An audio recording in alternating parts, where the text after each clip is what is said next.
जय भोलेनाथ, जय भक्तों, जय इष्ट देवता कुल देवता की जय हो। भक्तों, मैं देख रहा हूँ पंचांग के अनुसार इस बार बैसाख मास में जो 3 अप्रैल 2026 से और 13 अप्रैल 2026 तक लगन भाव में एक साथ सूर्य, मंगल, शनि एक साथ विराजमान होने की वजह से काल सर्प योग बन रहा है और भौमवती संक्रांति भी बन रही है, जिससे इस बार इस दौरान इस बैसाख मास में कुछ आपदाएं होंगी, अग्निकांड होंगे, कुछ परेशानियां होंगी, लड़ाई झगड़े बढ़ेंगे। उसके बाद कई प्रदेशों में सत्ता परिवर्तन का योग है। इस सत्ता परिवर्तन के योग के साथ साथ कुछ प्रदेशों में बहुत ज़्यादा दंगे भड़क सकते हैं।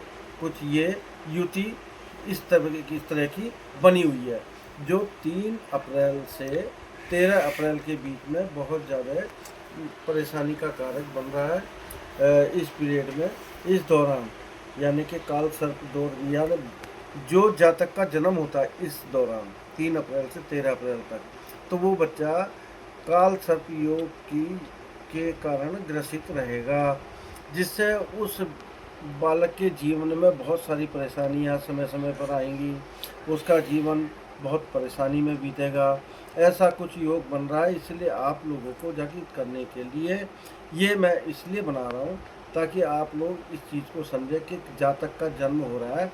ऐसे तो काल सर्प योग का जो नियम है, विधान है पंचांग के अनुसार, जो हमारे ज्योतिष विद्या में वो आपका जैसे राहु और केतु, एक राहु और केतु के मध्य सारे ग्रह एक साथ होने की वजह से काल सर्प योग का कोष बनता है। लेकिन ये आपका मंगल, शनि और ये जो आपका योग बना हुआ है एक साथ सूर्य, मंगल, शनि का, इसकी वजह से काल सर्प दोष का योग बन रहा है। इसलिए आप सावधान रहें। आपको जागरूक करने का मेरा मकसद है कि आपके घर में जातक का कहीं जन्म होता है तो वो इससे निदान पाने के भी रास्ते आपको चाहिए होंगे। आपको परेशानी तो होती है, लेकिन ज्योतिष में कई समाधान भी हैं। इसलिए आप इसको अगर समाधान चाहते हैं, कोई इस बारे में जानकारी चाहते हैं, तो विद्वान पंडित से भी जानकारी ले सकते हैं, मुझसे भी संपर्क कर सकते हैं। मेरा कॉन्टैक्ट नंबर जो आप नोट कर सकते हैं 9717955629।